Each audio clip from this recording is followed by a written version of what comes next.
Irmãos, nós estamos na época de Pêssar, Páscoa. Páscoa é celebrado no pôr do sol do dia 14 de Nissan, que era o primeiro mês do calendário bíblico, chamado de Abib. E Nissan geralmente cai na primavera, março, abril. Segundo o calendário lunar, 14 de Nissan é um calendário lunar. Esse ano caiu na segunda-feira, ao pôr do sol.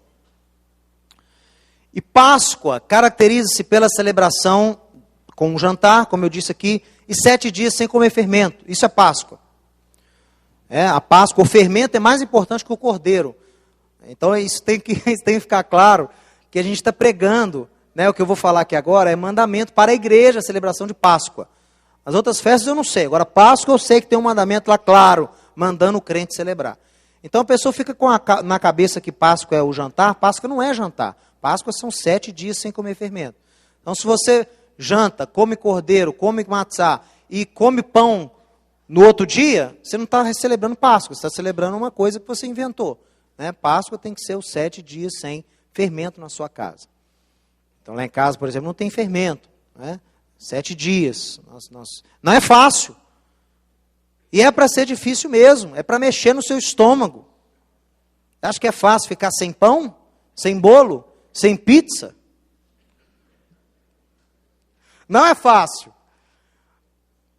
Mas é essa vontade que surge com a falta do fermento, que Deus fala conosco durante esses dias. Fala assim, olha, da mesma forma que você sente a falta do fermento, eu quero que você também note na sua vida o pecado. Porque o pecado, o apóstolo Paulo compara-o ao fermento, em 1 Coríntios capítulo 5. Então ele fala assim, o que não pode acontecer é você viver pecando e aquele pecado não gerar nada na sua vida. Não gerar nenhuma vergonha, não gerar nenhuma culpa, não gerar nenhum sentimento ruim. Você já se acostumou com ele, como você é acostumado com o fermento. Você só sente falta do fermento na sua vida quando você fica 7 dias sem comê-lo. Então, da mesma forma, Deus fala, olha, nesses dias que você não vai comer fermento, lembra de extirpar da sua vida todo pecado oculto. Tem um negócio bacana que a gente faz no dia da Páscoa, pela manhã, que chama Bedikat Hametz, que é a checagem do Hametz, para ver se não tem fermento na casa. Então, lá em casa, segunda-feira, Tatiane deu uma geral, não pode ter fermento. Deus está preocupado com um pedacinho de fermento na minha casa? Sim, mas quem tem que se preocupar com isso não é Deus, é você. É você que precisa santificar a sua vida.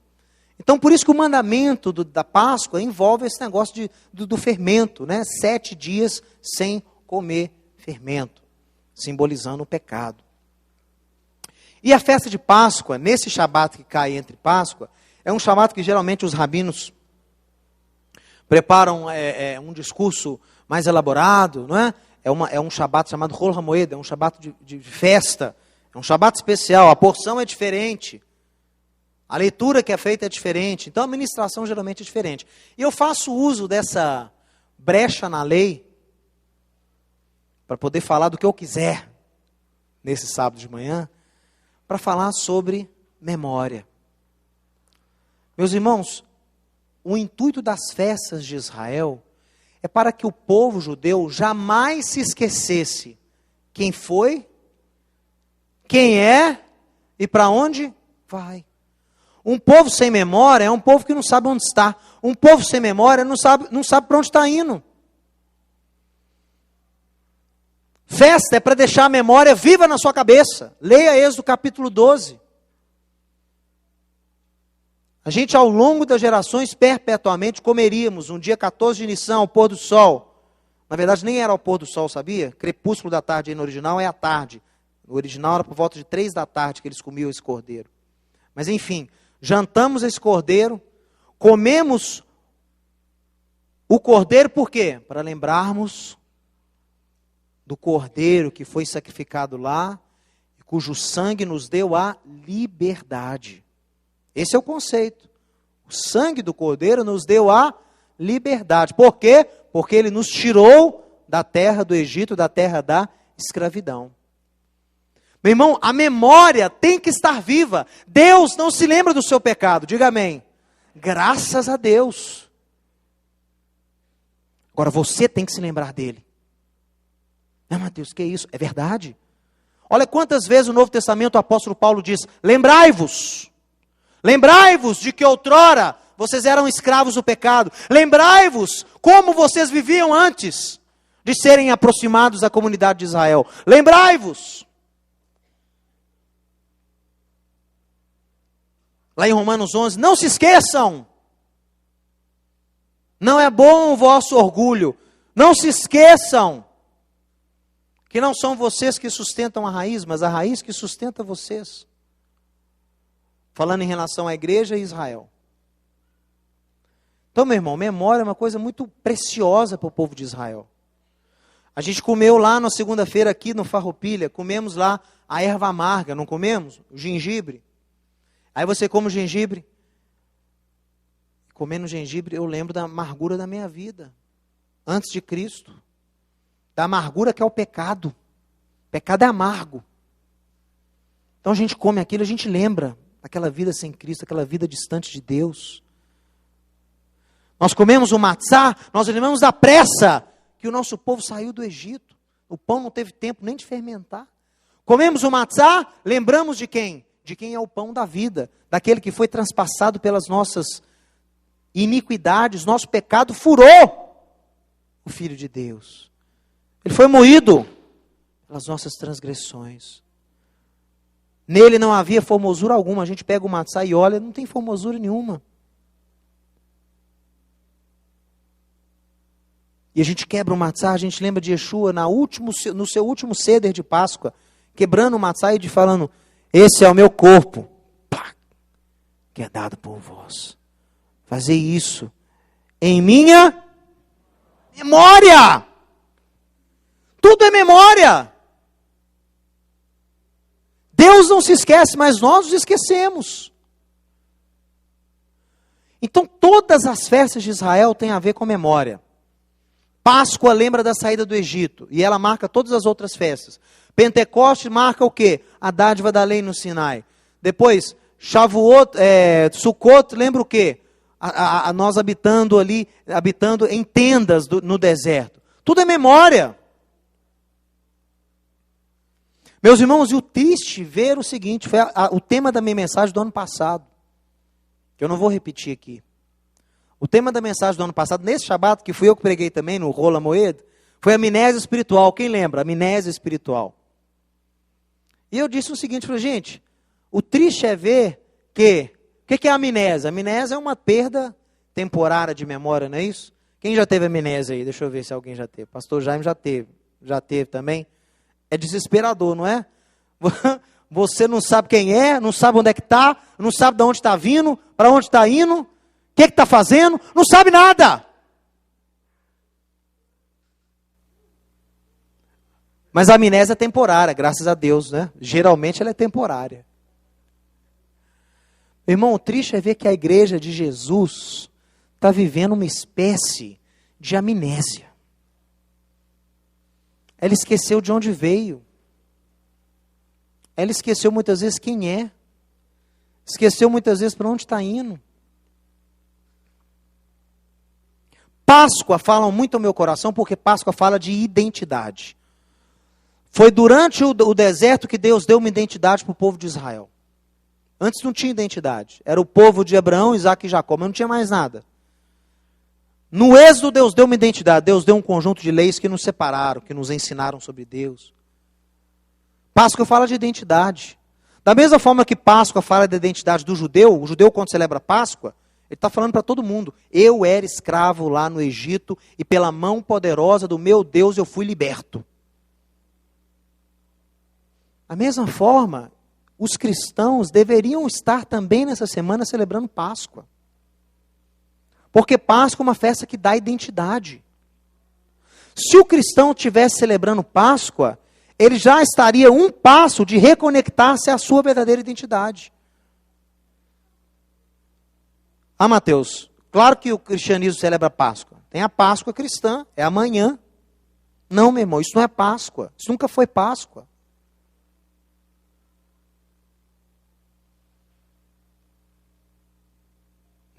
nos países de língua anglo-saxônica, no inglês, no alemão, na Europa, nos Estados Unidos, a Páscoa cristã tem outro nome. Você sabia disso? Páscoa, nós preservamos aqui esse nome, Páscoa, que vem de Pêssar. Graças a Deus, pelo menos o nome ficou o nome original. Mas como é que é lá nos Estados Unidos, na Europa, no Japão? Como é que o pessoal celebra essa festa lá? Como é que é o nome dela? Easter. Easter foi o nome que essa festa recebeu na Europa.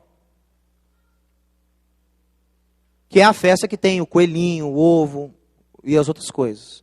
É Easter, não é Páscoa. Essa festa foi criada em 325 depois de Cristo. No primeiro concílio lá em Nicéia, eles criaram essa data. E qual foi o intuito do concílio de Nicéia? Criar uma... Olha, gente, um povo que não sabe a sua história, não sabe quem é. Criou-se nessa data, no século IV, uma data para a Páscoa. Porque o intuito dessa primeira reunião dos pais da igreja, da primeira reunião com os líderes ali da época, só não entrou judeu, né? É interessante isso. Chamaram não sei quantos bispos lá da região, nenhum líder cristão judeu foi convidado. Aliás, tentaram ir, mas foram barrados na porta. Coloquei na internet um artigo do El Hanan, e eu ilustrei o artigo dele com uma pintura que eu tirei foto lá do Vaticano, quando eu visitei lá há 3 anos. Lá, você entrando para a Capela Sistina, tem pintado nos corredores os concílios da igreja. Desde o Nicéia, Antioquia, Laodiceia, e aí por aí vai. Na pintura do concílio de Nicéia, eu fiz questão de tirar a foto. Tem os bispos assentados assim, Constantino no meio presidindo, e um bispo se levanta, no cantinho assim da pintura, ele está barrando com a mão no peito de um sujeito com roupas orientais. Ele está tentando entrar e o bispo barra a mão dele assim e fala assim: esse concílio você não pode entrar. Quem representa aquele homem de roupas orientais? Os judeus, crentes, os líderes crentes da igreja que existia na época. E existiam muitos. Foram barrados. Por quê, meu irmão? Porque o intuito desse primeiro concílio foi o quê? Criar... Escute você que está me assistindo. Eu não tenho medo de falar, não. Meu irmão, se eu pudesse dar um tema para essa palavra, seria comprometendo a sua fé. Para mostrar para você que você não pode comprometer a sua fé. Porque a sua fé diz quem você é. Esse concílio foi criado para dar uma nova identidade aos discípulos de Cristo. Esse concílio foi criado para mudar a identidade que os apóstolos haviam dado para os discípulos na Ásia Menor.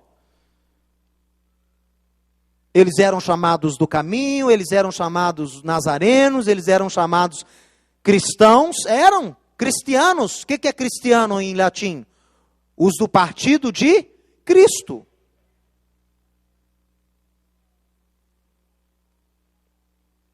Mas criou-se uma linha divisória em 325 depois de Cristo para delimitar uma nova identidade para esses cristãos, uma identidade que não teria nada a ver com Israel ou com o povo judeu. Olha que tarefa difícil. Constantino para mim foi um gênio. Eu fiquei fã dele depois que eu comecei a estudar a história da igreja. Porque para um camarada conseguir pegar uma fé que era totalmente judaica, pegar uma fé que foi iniciada por um Messias de Israel, pegar uma fé que foi anunciada aos gentios por apóstolos judeus, por um camarada que era ex-rabino chamado Shaul, por uma fé toda centrada em Israel, por uma fé centrada nas promessas que Deus tinha dado para Israel. Um camarada pegar um pacote desse e mudar a embalagem para parecer que não tem nada a ver com Israel, esse cara foi um gênio. E nesta data, tomaram várias atitudes, criaram vários credos, para distanciar os cristãos da sua verdadeira raiz. Criaram tradições para dar tradições novas, no lugar das tradições que os apóstolos haviam dado à igreja. Criaram uma data nova, sabe qual foi a data que criaram?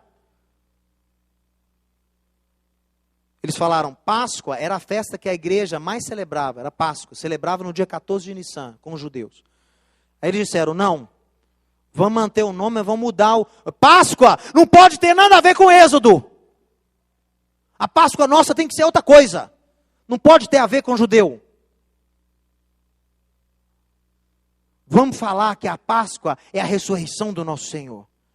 Aí falaram com ele, ô Constantino, o negócio é o seguinte, ele não ressuscitou na Páscoa, não, ele ressuscitou na festa chamada Primícias.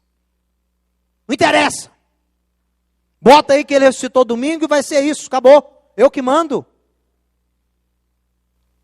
Irmão, eu estou sendo cômico aqui, para não chorar, porque foi exatamente isso que foi feito.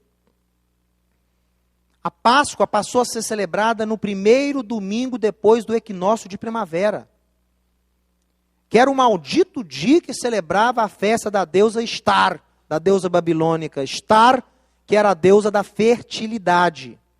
Era no equinócio de primavera que os nórdicos, os europeus celebravam essa porcariada. E nessa festa, essa deusa, esse demônio, eles traziam para ela o quê? Símbolos da fertilidade. Coelho, ovo, cobra, sei lá. Tudo que era símbolo de fertilidade, eles traziam para ela. O império, para poder criar uma festa cristã numa data já conhecida, juntou a festa de Estar com a festa da Páscoa. E criou essa confusão que a gente tem hoje aí. Meu irmão, você sabia? A gente tem muita a imagem dos cristãos sendo mortos no Coliseu, não é? Quem visitou o Coliseu lá na Itália, em Roma, viu lá algumas pinturas, né, dos cristãos lá nas estacas, sendo queimados, sendo comidos por feras, não é isso? Isso foi antes do Concílio de Nicéia, 325. Você sabia que depois do Concílio de Nicéia, que Constantino ordenou que todo o Império Romano se tornasse cristão? Olha que maravilha. Já pensou se a Dilma baixasse um decreto que todo brasileiro seria obrigado a ser cristão? Olha que coisa, hein? Se tem identidade nacional, é cristão. Está lá, é cristão, religião na identidade, não é RG.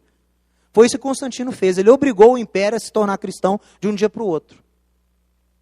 Aí você fala assim, Mateus, isso é uma coisa boa, porque as perseguições que tinham antes do concílio, né, que os romanos matavam os cristãos, não aconteceram mais, porque o império tornou cristão. Irmão, engano seu. Mais cristãos morreram depois do concílio do que antes. Mais cristãos foram mortos no Coliseu depois de Nicéia do que antes de Nicéia. Sabe por quê? Porque em Nicéia eles criaram uma linha e falaram assim, o que tiver dentro da linha é cristão, o que tiver fora da linha é herege. Criaram o conceito de heresia. Já existia, mas aí foi bem firme na cabeça das pessoas. Então, gente, em outras palavras, o que virou heresia a partir de 325? Toda e qualquer forma de cultura judaica. Tudo isso virou heresia. Então, se o sujeito celebrava a Páscoa no dia 14 de Nissan, ele era herege. Se o sujeito estudava a Paraxá, o Antigo Testamento, no calendário dos judeus, ele era herege. Tudo que era relacionado a Israel se tornou herege a partir desse ano. Gente, eu creio que existiam muitos cristãos honestos nessa época. Eu creio que deve ter existido congregações que viram esse imperador pagão, maluco, criando uma religião para lá de Bagdá, entendeu? O camarada deve ter falado assim, o quê? Nós não vamos acatar isso não. Nós não vamos entrar nessa não. Foram mortos. Cristãos matando cristãos.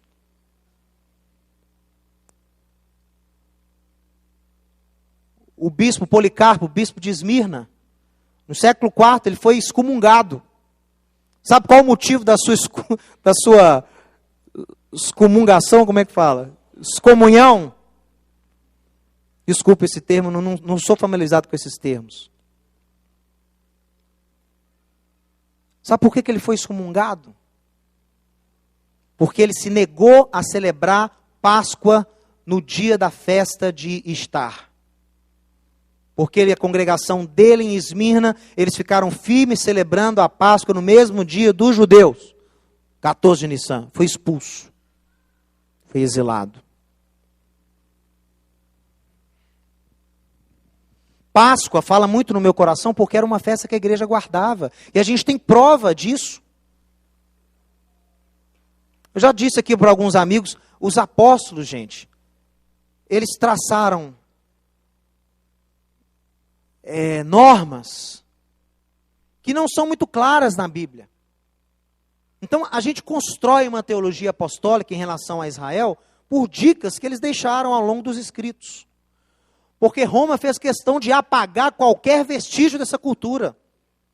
Roma fez questão de apagar qualquer vestígio dessa primeira leva de crentes que eram conectados com Israel. E apagaram bem apagado. Hoje é difícil a gente ter relato histórico de como que os cristãos viviam até o século IV. Mas a gente tem dicas. E a gente pega essas dicas e monta o quebra-cabeça, para a gente ter uma imagem daquela comunidade. Meu irmão, o bispo Melito de Sardes, lá de Sardes na Turquia, ele fez, e isso olha que interessante, ele fez, nós não temos a Haggadah de Páscoa, que é a liturgia do jantar. Esse Melito fez uma liturgia bem parecida com a liturgia dos judeus, porém messiânica. Em nome de Yeshua, adorava Yeshua, exaltava Yeshua, na liturgia, com cordeiro, erva amarga, matzá, tudo, para ser feita no dia 14 de Nissan. Cristã! Fez aquela liturgia. Aí, esse Melito deve ter sido perseguido também, né? Porque, baixando o decreto lá no século IV, a liturgia dele foi para o lixo. Chamada Pri Pascha, sobre a Páscoa, ele escreveu. Isso aí data do ano 130 depois de Cristo. Meu irmão, você sabia que esse documento que esse Melito escreveu, que prova que a igreja celebrava a Páscoa no estilo judaico, na data dos judeus, celebrava o êxodo com os judeus, você sabia que esse documento ficou escondido quase 20 séculos? Ele só foi encontrado por acaso em 1930, na década de 30, não lembro agora qual ano. Ele só foi achado agora na década de 30, quando eles estavam limpando lá um mosteiro, acharam lá o manuscrito do Melito. E demoraram 15 anos para poder liberar para a tradução. No final da década de 40 que surgiu a tradução dele, chama Pri Pascha, com CH. O Didaquê foi a mesma coisa. O que é o Didaquê? Norma dos apóstolos para a igreja de Jesus Cristo. É uma norma que os apóstolos fizeram, educando, admoestando, ensinando os gentios. O Didaquê ficou 2000 anos escondido. Achou foi agora, no século passado. Então, meu irmão, os documentos têm vindo à tona. E quer saber? Eu não sou profeta não, mas eu vou profetizar. Mais documentos virão à tona. O que o Vaticano está escondendo, ou o que pessoas aí estão escondendo, vão vir à tona. E vão comprovar aquilo que nós estamos dando a vida aqui, falando aqui na frente. Que a primeira comunidade de crentes era uma comunidade intimamente ligada a Israel e ao povo judeu. O homem pode esconder o que for, o homem pode querer encobertar o que quiser, mas se Deus estiver no controle desse movimento, tudo virá à tona. E nos próximos anos nós veremos mais documentos sendo descobertos, que provam o vínculo que a igreja dos primeiros séculos tinham com Israel, com o povo judeu. E é esse vínculo que eu quero restaurar. Então esses documentos que eu citei aqui provam que o cristão celebrava a Páscoa na data do 14 de Nissan. Aí surge um sujeito aí, bispo da Antioquia, que escreveu muita coisa boa, mas que não se sabe por quê, decidiu a partir de uma época da sua vida escrever contra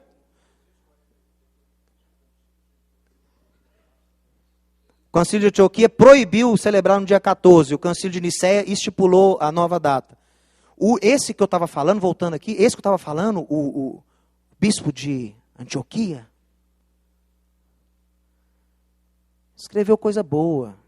A liturgia que nós temos hoje nas igrejas gregas ortodoxas é dele. E parte da igreja católica romana também pegou a liturgia dele. Mas no final da vida o camarada ele criou um ódio demoníaco em relação aos judeus. E começou a escrever contra o que ele chamou na época de judaizantes da igreja. Então, quando o seu pastor vira para você, quando você começa a celebrar a Páscoa, e o seu pastor te chama de judaizante, meu irmão, o seu pastor não está fazendo aquilo por mal, não. Ele está repetindo as palavras desse sujeito, chamado João Crisóstomo. Ele aprendeu assim. João Crisóstomo surgiu com uma série de 8 discursos contra os judeus. E o tema do discurso é contra os judeus. E diz ele que a desculpa foi combater os judaizantes da igreja de Antioquia. Sabe o que ele chamou de judaizante? Grupos na igreja dele, da Antioquia, que se negavam a celebrar a Páscoa nessa data criada por Constantino. O que ele fez? Eles celebravam a Páscoa junto com o judeu. Aí o Crisóstomo proibia os seus membros de celebrarem a Páscoa no dia dos judeus. O que o camarada fazia? Ele ia na casa de um judeu crente e celebrava lá com o judeu crente. Virou judaizante. Crisóstomo arrebentou com os judeus. Chamou-os de animais, são animais, covil de demônios, adoram a demônios. Ele diz o seguinte, que como os judeus adoram a demônios, todas as suas festas são festas de demônios. Por isso que o cristão não pode celebrar a Páscoa judaica, porque é festa de demônio. E esse homem foi responsável por extirpar de vez a celebração do dia 14. Mesmo assim, a Igreja Católica demorou 400 anos para conseguir mudar essa tradição apostólica. Os apóstolos implantaram a celebração da Páscoa. Roma demorou 400 anos para tirar isso do seio da igreja. Então você vê, 400 anos. Né? Hoje nós estamos aqui, tem 15 anos que nós estamos aqui no Brasil tentando falar. Isso não é nada. Pode demorar 100 anos, pastor Jaime, não sei. Não sei. A diferença é que nós temos o Espírito de Deus, o catalisador. Antes não tinha. Não tinha. Eu não aceito falar que tinha Espírito Santo nessas decisões não, meu irmão. Não tinha. Não adianta me falar que ninguém pode tocar na história da igreja, porque foi uma história guiada pelo Espírito Santo. Você me desculpa, mas nessas decisões aí não teve nada de Espírito Santo aí. Como é que o Espírito Santo vai dar um decreto, vai inspirar uma pessoa a fazer algo contra a palavra de Deus? Que é isso? Que Espírito Santo é esse? Como é que o Espírito Santo vai inspirar um sujeito a chamar festa judaica de festa de demônio? Isso é Espírito Santo? Não, vocês têm que entender o seguinte. O que esses homens fizeram de benéfico para a história da humanidade, não foi só nem para a igreja não, para a humanidade, eu acato, eu respeito, eu vivo. Agora, naquilo que eles escreveram ou determinaram que vai contra a palavra de Deus, eu sou contra. E eu vou mexer sim, e eu vou falar sim, e eu vou alertar sim. É meu direito como cristão servir a Deus. E se qualquer tradição de homem, rabino ou padre, me afasta da palavra de Deus, eu tenho obrigação de rejeitá-la. Irmão, eu acho interessante porque Jesus fala sobre tradição.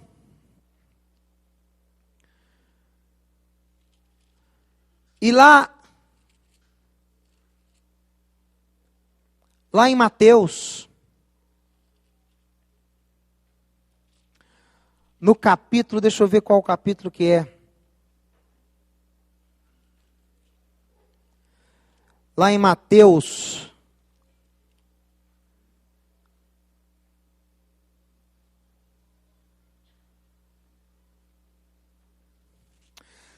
em Mateus capítulo 10 é o que eu quero falar com você hoje. Depois nós vamos vê-lo, depois nós vamos analisar aqui. Mas eu acho interessante o seguinte, as pessoas falam muito sobre tradição, né? Aí tem aquele famoso relato de Jesus. Jesus estava lá, os discípulos com fome, e come lá e não lava a mão antes de comer. Aí chegam os fariseus.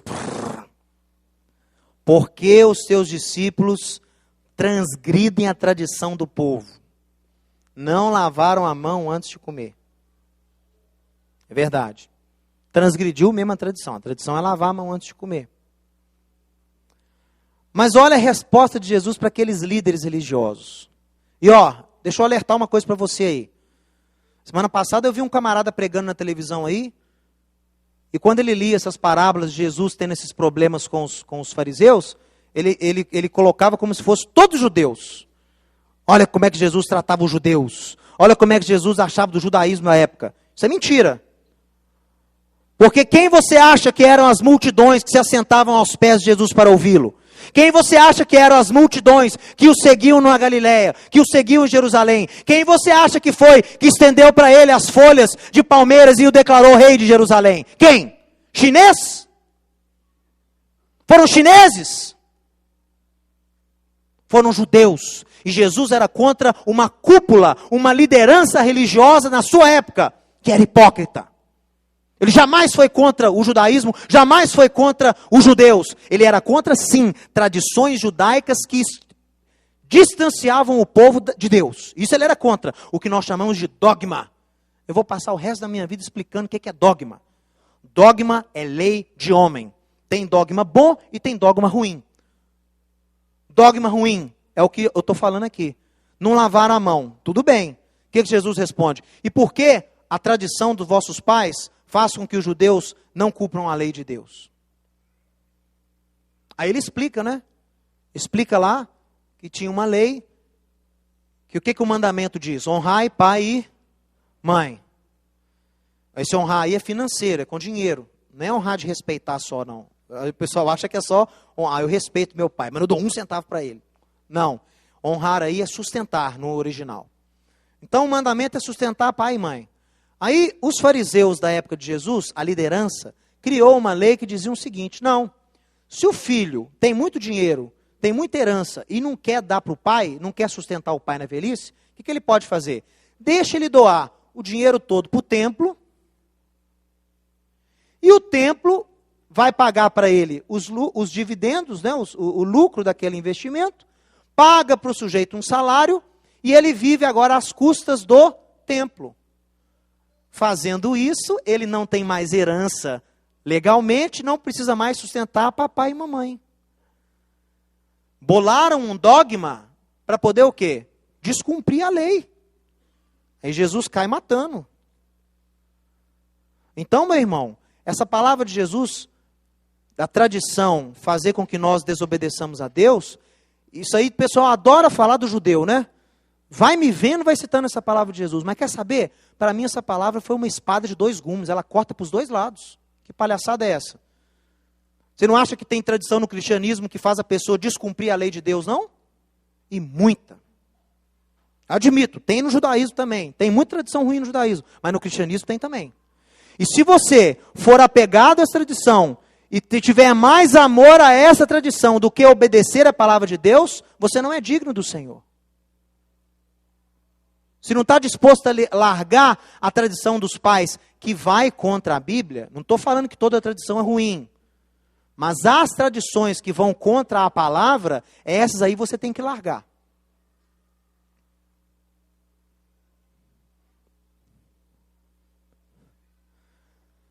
A igreja celebrava a Páscoa. O apóstolo Paulo, em 1 Coríntios capítulo 5, verso 8, ele diz: celebremos, pois, a Páscoa. No verso 7 ele diz: o Cristo é o nosso Cordeiro Pascal. Ele dá um verbo no imperativo. Não com o velho fermento, fermento da malícia e da maldade, mas com os asmos da sinceridade e da bondade. Ele usa, inclusive, o termo fermento. A comunidade ali em Corinto, que não eram de judeus, já conhecia essa festa. Eles guardavam essa festa. Não só isso, eles não só jantavam o cordeiro, eles tiravam das suas casas o fermento por 7 dias. Por isso que o apóstolo Paulo não fala lá em Coríntios, não celebrem a festa. Ele fala, celebra a festa, mas não com o velho fermento, fermento do pecado, mas com o fermento da bondade, mas com ázimo da bondade, não com fermento da maldade. Ele não manda não celebrar.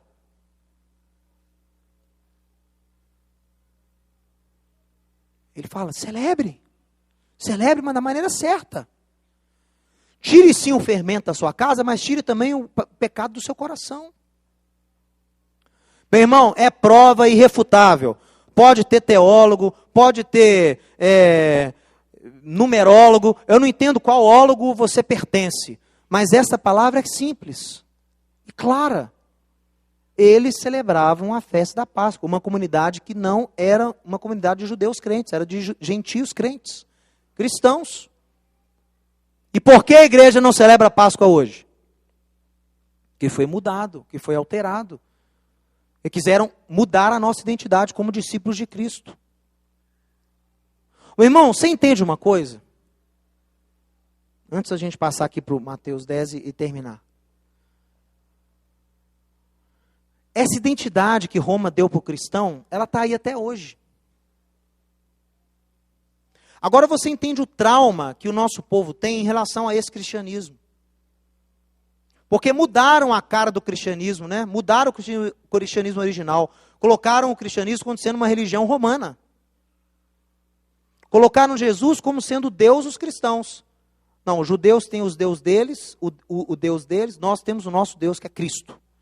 Desassociaram Cristo da sua linhagem judaica, da sua origem judaica, da sua identidade judaica.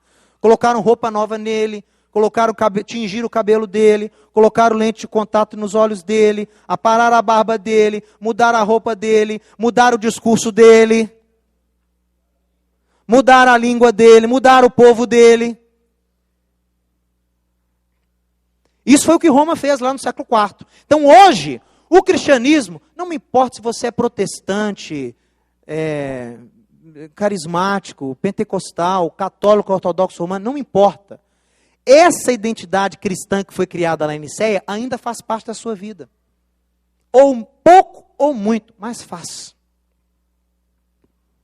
Ah, Mateus, não faz, eu sou protestante. Então qual festa você celebra? Quais festas o protestantismo celebra? Me diga, quais? Páscoa? Shavuot? Sukkot? Rosh Hashanah? Então. Ah, mas eu não estou mais ligado a Roma. Você pode não estar mais ligado totalmente igual você era antes. Mas o cordãozinho umbilical está, mamando o leite de Roma. Tá, porque você ainda estuda a Bíblia como eles querem que você estude. Você ainda interpreta a Bíblia como eles querem que você interprete. Você ainda tem uma leitura de Paulo como eles querem que você tenha. Tá ligado sim.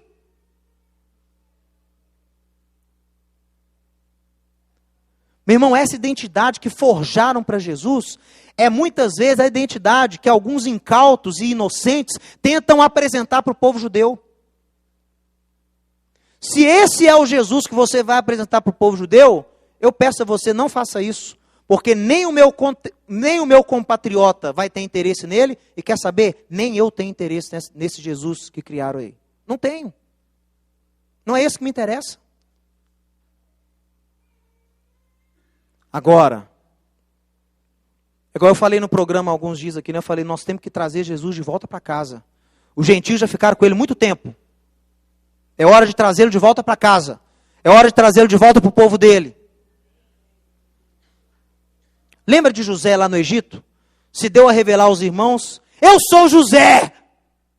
Aí Judá olhou assim, o quê? Com essa barbichinha aí, com esse rímel, com essa peruquinha, com esse cabelo espichadinho, tu não é José, não é aqui nem em lugar nenhum. Aí ele, peraí.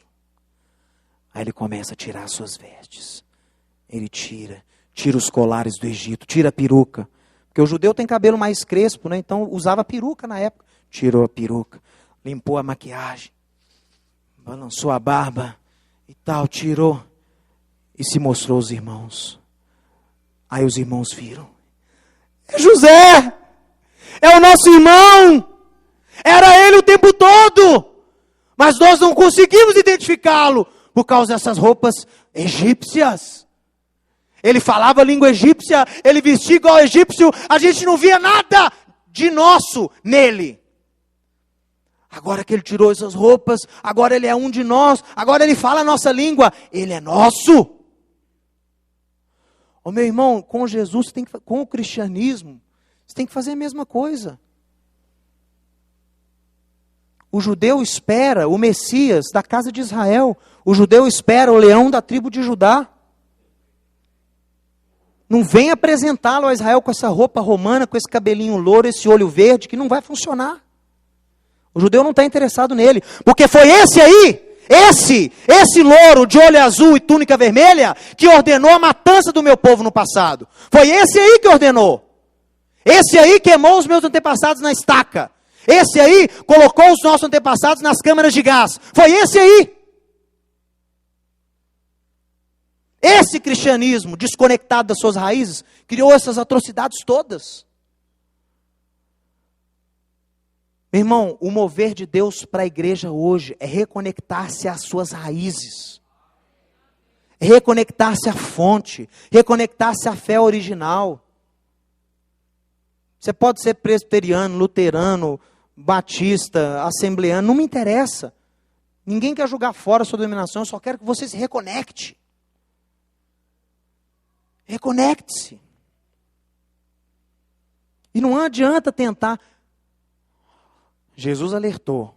O amor à tradição não pode fazer você descumprir o mover de Deus. Aí nós estamos falando aqui da reconexão. Gente, esse movimento no mundo todo está acontecendo. Aqui no Brasil que a gente não ouve muito falar, que o pessoal barra. Mas lá fora, na Europa, na África, na Ásia principalmente, tá uma coisa de louco lá nas igrejas da Ásia, da África, da Europa, do norte da Europa, dos Estados Unidos, chamado Coreia, Retorno a Jerusalém, é o nome desse movimento. Denominações estão tentando regressar à fé original dos apóstolos. Ô meu amigo, não tem nada a ver com judaísmo, eu não estou interessado em judaísmo. Pode me crucificar quem está me ouvindo aí, eu não devo nada ao judaísmo. Nenhum rabino morreu por mim. A autoridade para a minha vida não é o judaísmo. A autoridade para a minha vida é Deus e a sua palavra, interpretada da maneira certa. Está entendendo? Agora veja. Olha. Ah, Mateus, você está desprezando. Não. Eu vivo tradições judaicas na minha casa. Eu vivo as tradições, eu amo essas tradições. Mas eu tenho, o amor ao meu Deus é maior do que o amor às minhas próprias tradições. Eu sei julgar aquelas que provêm de Deus e aquelas que não provêm. As que provêm de Deus, eu as cumpro, as guardo com orgulho. As que não provêm, eu não as guardo. Vou para o inferno por causa disso? Meu amigo, tradição não pode... Aí a gente fala do mover do retorno a Jerusalém. Aí surgem alguns cristãos, né? Bêbados com o néctar de Roma. Bêbados com o néctar do antissemitismo. Aí fica ouvindo, retorno a Jerusalém. Aí um cutuca o outro. Ih, ó, nós temos que entrar nessa aí. O negócio é voltar às raízes. Aí um vira para o outro. Peraí, mas negócio é coisa de judeu. Voltar à raiz para eles. E o negócio de voltar a Jerusalém. Nós não temos nada a ver com Jerusalém, não. Nossa fé é uma fé cristã. Nossa fé é o cristianismo, é o evangelho encarnado. Nossa fé é Cristo. Nós não temos nada a ver com o judeu. Ih, ó, mas esse negócio está no mundo todo. Voltar às raízes. Rapaz, inventa uma raiz para nós aí. Aí eles anunciam, né? Nós também estamos interessados no evangelho original. Nós também estamos interessados no evangelho puro. Nós somos os neo-reformistas. O quê? O que é isso, neo-reformista? Nós vamos renovar a reforma. Espera aí, meu amigo. A reforma já passou. Lutero fez muito mais do que ele tinha que fazer com a ferramenta que tinha. Você está aqui hoje, eu também, graças a ele. Graças ao sacrifício que esse homem teve, da revelação que Deus deu para ele. Mas Lutero inaugurou o caminho para você continuar nele agora. Meu irmão, o mover de Deus naquela época da história do século XVI foi a reforma. O mover de Deus no século XXI é outro. Deus move o seu povo, tem unções diferenciadas ao longo da história.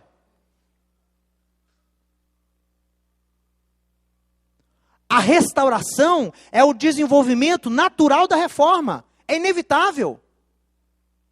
Se Lutero fosse vivo hoje, ele seria parte desse movimento. Eu tenho certeza disso. Primeiro eu teria que excomungá-lo dessas antissemitices que ele criou no final da vida. Mas isso aí foi um deslize. Catastrófico, mas foi um deslize que a gente não posso jogar fora tudo que ele produziu para nós. Ele foi bênção para a minha vida, bênção para você, bênção para a humanidade, bênção para a igreja. Mas ele começou um trabalho que cabe a você terminá-lo. E tanto Lutero, quanto a pós-reforma, contra-reforma, ou sei lá o quê, todos esses movimentos que eu creio que foram de Deus. A contra-reforma não. Mas esses movimentos da reforma e tudo isso que eu creio que foram de Deus, todos eles tinham uma única intenção, era o quê? Voltar à Bíblia. Sola, como é que eles dizem lá em latim? Sola Scriptura. É a mesma coisa que eu prego. Só a Bíblia. A Bíblia me interessa, a Bíblia é verdade. Porém, quiseram reproduzir aquele ambiente lá de Atos, só a Escritura, mas esqueceram o ingrediente principal, que é qual? Israel e o povo judeu. Você entendeu? Então, qual que é a sua função hoje? É pegar aquele movimento que foi iniciado por Lutero, pelo Espírito de Deus, acrescentar hoje, no século 21, o elemento que está faltando, Israel, povo judeu, restaurando a teologia cristã, e continuar esse movimento de volta à Escritura. Porque se você tentar reproduzir e renovar um movimento que em si não foi pleno o suficiente, você já vai nascer morto. Porque não tinha Israel, não tinha o povo judeu, não tinha como dar certo. Fez muito, mas não conseguiu alcançar o objetivo final. Por quê? Não tinha o ingrediente principal. Então, meu irmão, não escute, não comprometa a sua fé. Essa visão da volta a Jerusalém, da volta aos princípios bíblicos e judaicos, sim. Outro dia um maluco aí me escreveu, não confunda evangelho com cultura judaica. Uma coisa não tem nada a ver com a outra. Eu falei, meu amigo, nem a palavra evangelho é sua. O evangelho nós que te emprestamos. O evangelho está lá em Isaías. Quão formosos são os pés dos que anunciam o evangelho sobre os montes. Bessorá. Nem isso é de vocês. Aí que aquelas palavras de Paulo borbulham no meu sangue. Vocês estão se gloriando aí, seus loucos. Vocês não sabem que vocês não sustentam nada. A raiz sustenta vocês. Vocês querem viver sem a raiz, quer ser uma árvore flutuando? Quer florescer sem ter raiz? Isso não existe. Eu só vou encarnar o evangelho, como eles gostam de falar, tem que encarnar o evangelho. Eu só vou encarnar o evangelho quando eu tiver judeu e Israel no seu devido lugar nos planos de Deus. Qual é a vantagem do judeu? Paulo responde, muitas, sobre muitos aspectos. A eles foram confiados os oráculos de Deus. Depois, mais tarde, ele fala, a eles pertence a adoção, a eles pertence as alianças, a eles pertencem as promessas, e deles descende o Cristo, segundo a carne, que é Deus sobre todos. Deles descende o Cristo segundo a carne, meu amigo. Jesus é judeu.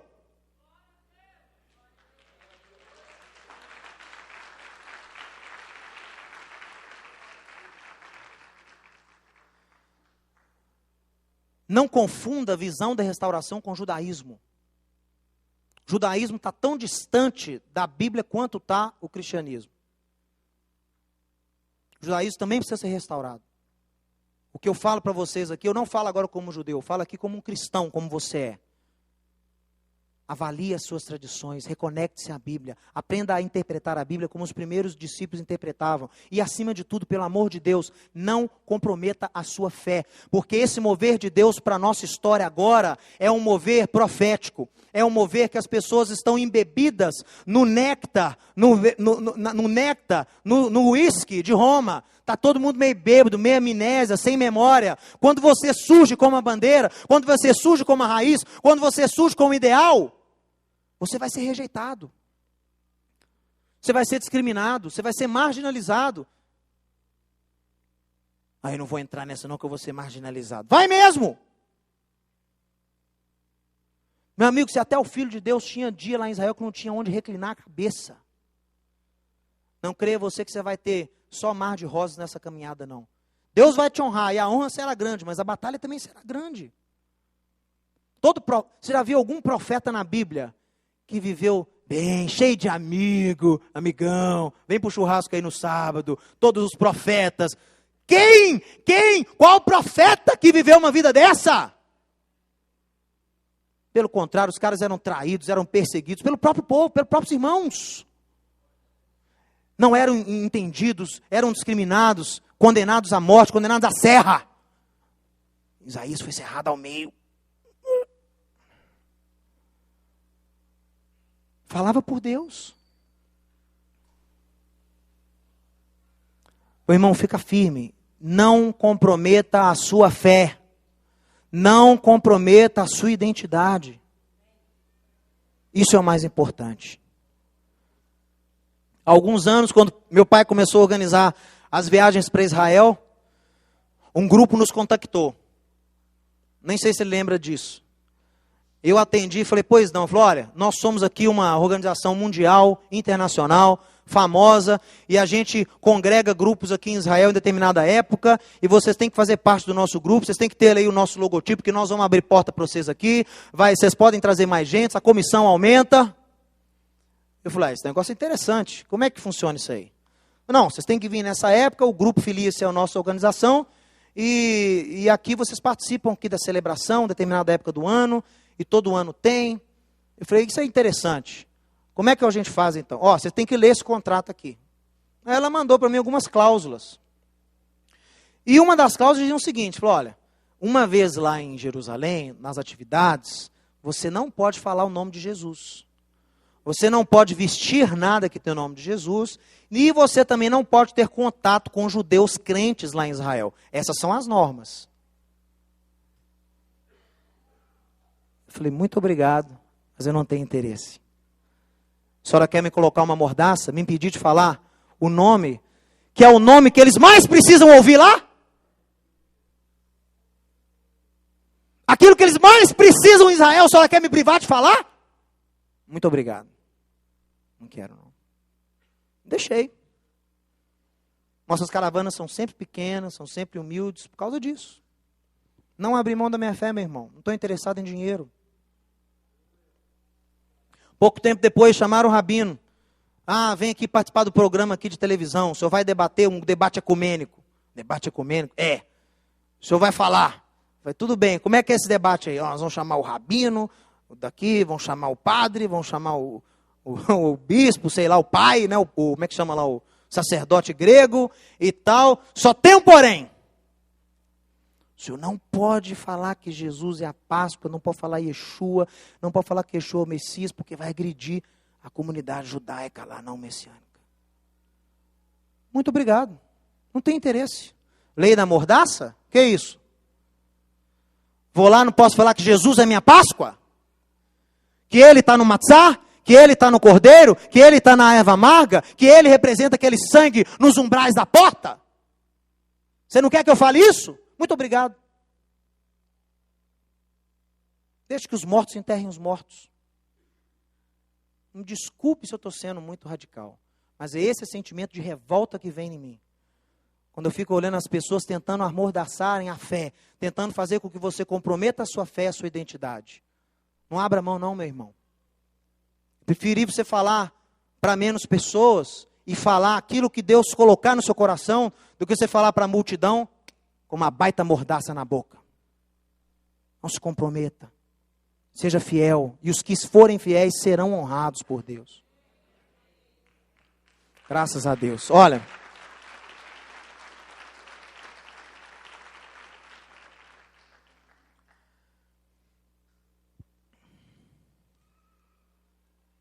Meus irmãos.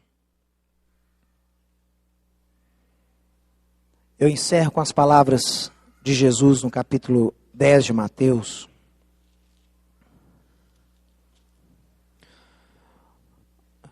E eu falo para você de uma coisa que eu vivo. O não comprometer a minha fé, para mim, é o dobro é o dobro de esforço que você tem. Porque você tem que não se comprometer quando é da visão da restauração, né, de Israel. Eu não me comprometo pela visão da restauração e no meio judaico. Você acha que é fácil para mim? Você acha que é fácil para mim? Você não faz ideia das coisas que já prometeram a mim e ao meu pai se nós não falássemos de Yeshua. Ah, vocês vão para Israel, vocês vão ter tudo aqui pronto. É só não falar de Yeshua. Meu irmão, uma vez me convidaram para ir numa sinagoga portuguesa medieval, lá de Jerusalém. A sinagoga só entra com convite do prefeito. Eu assisti um culto nessa sinagoga. Fiquei maravilhado. Um sábado de manhã, nevando lá em Jerusalém, fui andando com a Tatiane. Fui recebido com honra pelo rabino lá com aquela estola dourada. Já viram? Uma estola especial. O camarada era o rabino sefardita, chefe de Jerusalém. Me recebeu na porta, me abraçou, me cumprimentou, me abraçou. Eu fui apresentado como um judeu. Mate Miranda era o meu nome. Porque o meu passaporte italiano, meu nome é Miranda, Mateus Miranda. Eu era o Mate Miranda, dos Miranda da Itália, de Livorno. De onde vem minha família? E eles ficaram sabendo disso e me convidaram para a sinagoga portuguesa. Eu fiquei ali, fui convidado para ler da Torá, li. E no final falei com a Tatiane, isso aqui pode ser oportunidade de Deus para nós, Tatiane. Esse rabino aqui, o cara gostou da gente, o cara é o rabino-chefe de Jerusalém. Se a gente desenvolve uma amizade com ele, se a gente ganha o coração dele, não só nós seremos beneficiados como judeus messiânicos, mas como toda a comunidade aqui de Jerusalém. Nós temos que frequentar essa sinagoga aqui, entendeu? E vamos fazer o seguinte, a gente fica na nossa aqui, vamos ficar quieto. Vamos ficar igual fala meu exército, na moita. Fica aqui na moita quieto. Não vamos anunciar que eu sou messiânico, falar de Yeshua, não. Vamos ficar aqui quietinho e nós vamos aqui e tal, conhecendo as pessoas. E dá para levar, Tatiana, nós vamos conseguir, dá para levar e tal. Assim que eu terminei de falar isso, o rabino virou para perto de mim e falou assim, rapaz, você acredita que estava tentando vir aqui hoje um casal de judeu messiânico, essa raça? E graças a Deus que a minha secretária me passou os nomes e eu barrei eles lá na entrada da cidade. E tinha mesmo um outro casal de judeu messiânico tentando assistir o culto. E aqui não entra messiânico. Eu já falei, aqui não entra. Esse traidor Yeshua, eu não aceito esse cara. Rabino, muito obrigado pelo convite. Muito obrigado. O serviço foi maravilhoso. Mas não me interessa frequentar a sua sinagoga. Por quê? Porque a fé que eu defendo. O Senhor estabeleceu uma linha divisória. Não fui eu que criei a linha. O Senhor acabou de criar uma linha divisória que fica incompatível, impossível, para um judeu como eu assistir ou ter amizade com o Senhor ou com qualquer pessoa dessa sinagoga. Muito obrigado.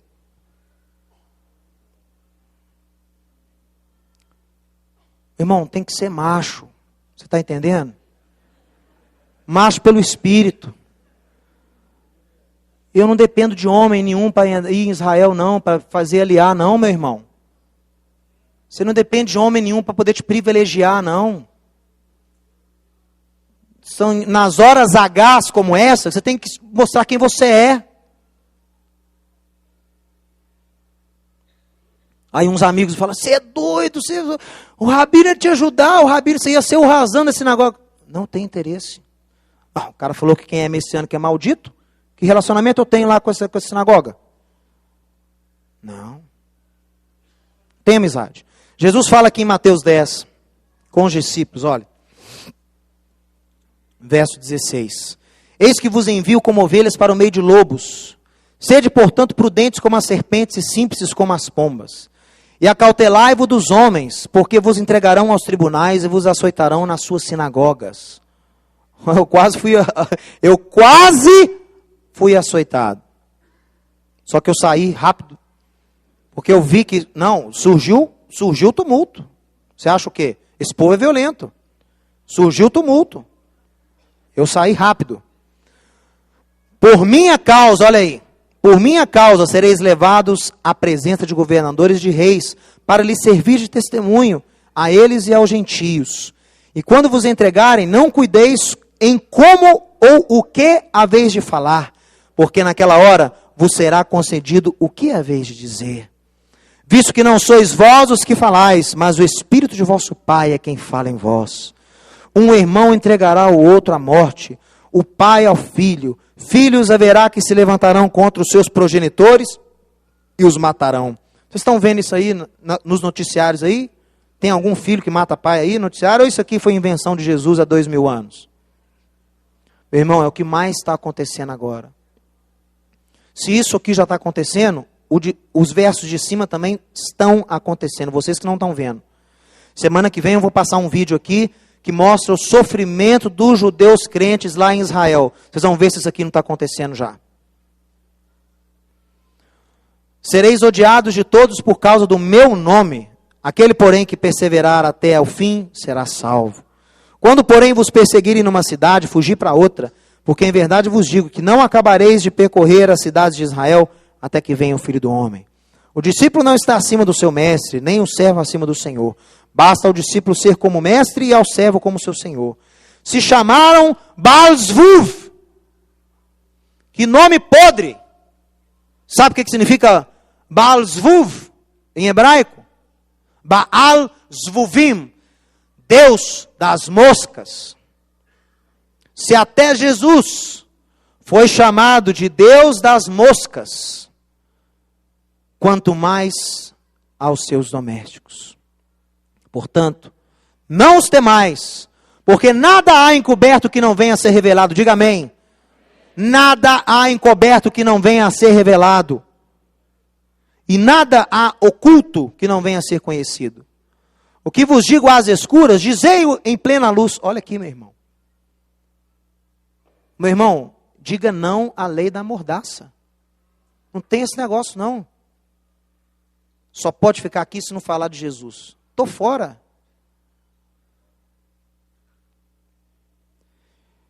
E o que vos diz ao ouvido, proclamai-o aos eirados.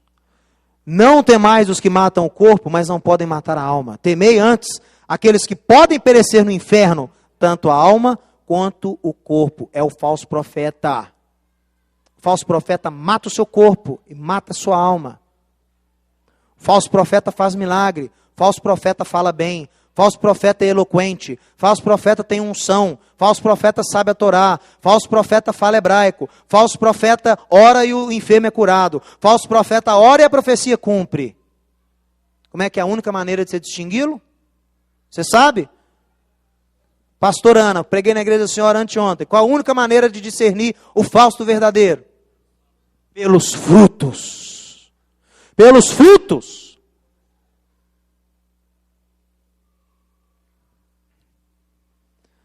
Não se vendem 2 pardais por um asse? E nenhum deles cairá em terra sem o consentimento de vosso Pai.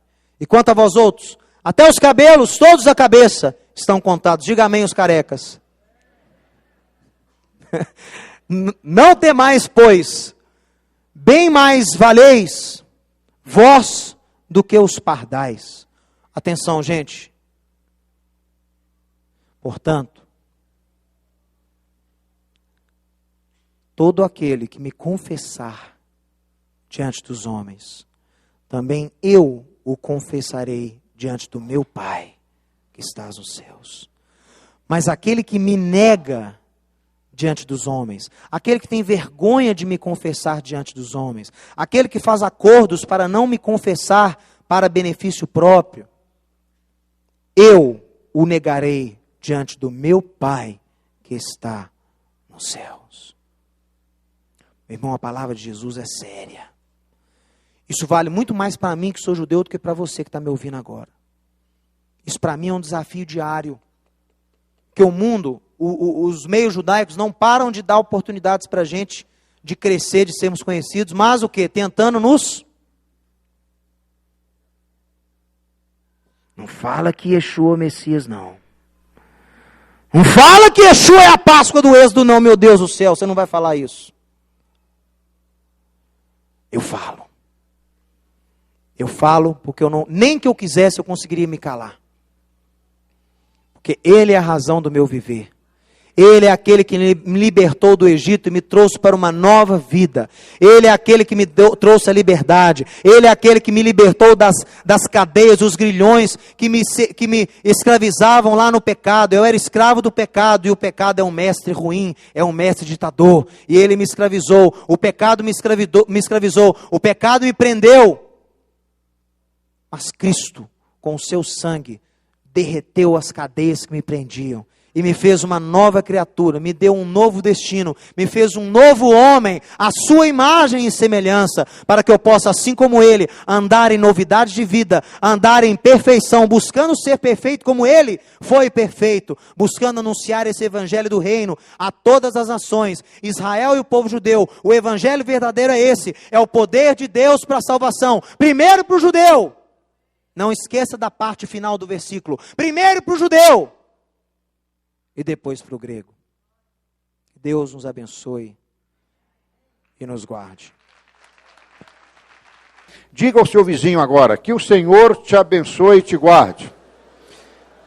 Que o Senhor levante o seu rosto sobre ti e tenha misericórdia de ti.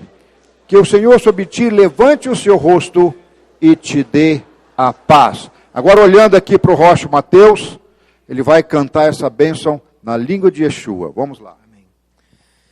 Yivarechecha Adonai v'yishmerecha, Yair Adonai panav lecha v'yichuneka, Yisa Adonai panav elecha v'yasem lecha Shalom.